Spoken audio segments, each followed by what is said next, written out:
Good morning! It's day 2 of my Laura Ingalls Wilder Pepin Days trip 2012. It's a little bit later than I usually like to get rolling when I'm in a home site town because I don't believe in burning daylight by staying in the hotel room while you're here, but I needed to check in on some stuff and get my videos that I finished editing last night uploading, so hopefully they're on Trundlebed Tales right now.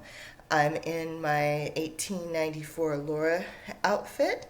Except I still have to retrieve my hat and boots from the car. And then I'm going to be walking around, so let's see what trouble we can get into. And my presentation is going to be at 2 today.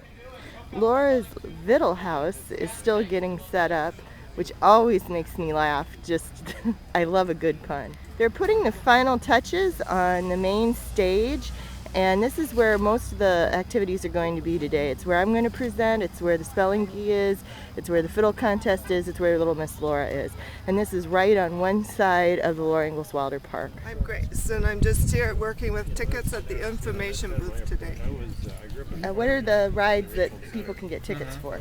We have the bus to the cabin and the wagon ride, and the little train up in the park. There's an area of sales.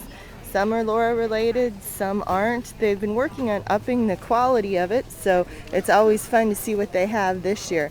Among the booths is one from the Laura Museum that has moved some of their extra things up here to sell.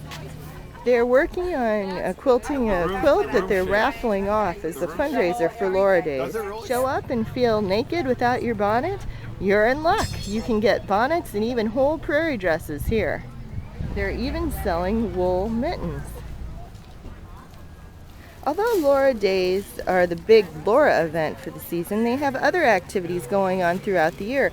For example, the Flyaway Film Festival, which shows films both in Pepin and Stockholm. They're smart enough to plan for what could go wrong and have an ambulance on duty. They're getting started with a spelling bee here on the main stage.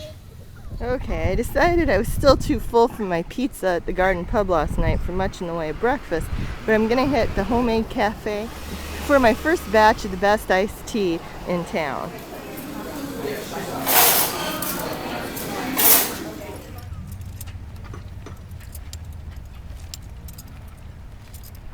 James, giving rides for Laura Ingalls Days. JD. This horse here is Babe on the outside.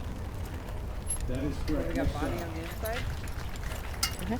They're both sisters. They're halflingers. Babe is 8. Bonnie is 7.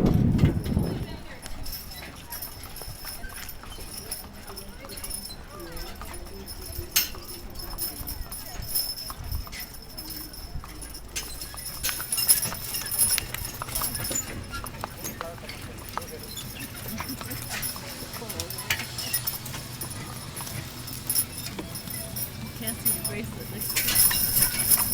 That one. Yep. Gonna change purple color. Okay. In home site towns, I truly believe that the best way to get around is to walk unless something's way out of the way or you're carrying something heavy. Since I'm doing neither, I'm taking it by Shanks horses, as they say, down to the museum, which is about 4 blocks from the park. It's located right on the main street through town, so don't worry about having any trouble finding it. The park, where most of the Laura Days activity is located 4 blocks that way, with your backs to the museum. And here we are at the Laura Ingalls Wilder Museum in Pepin. It's right here on Main Street. It's made up of 2 buildings. The one with the Sunbonnet Sioux figure in front of it's the main building. Then there's an annex over here. This is the main Laura Ingalls Wilder Museum building. Start here.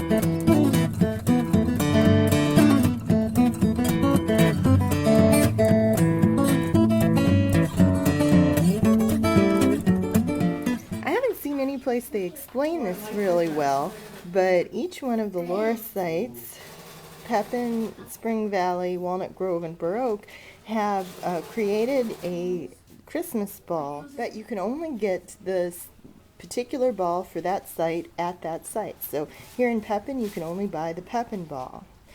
But I think it would be fun to go and collect them all. The museum here in Pepin has gotten as far as the architectural drawing on their new building.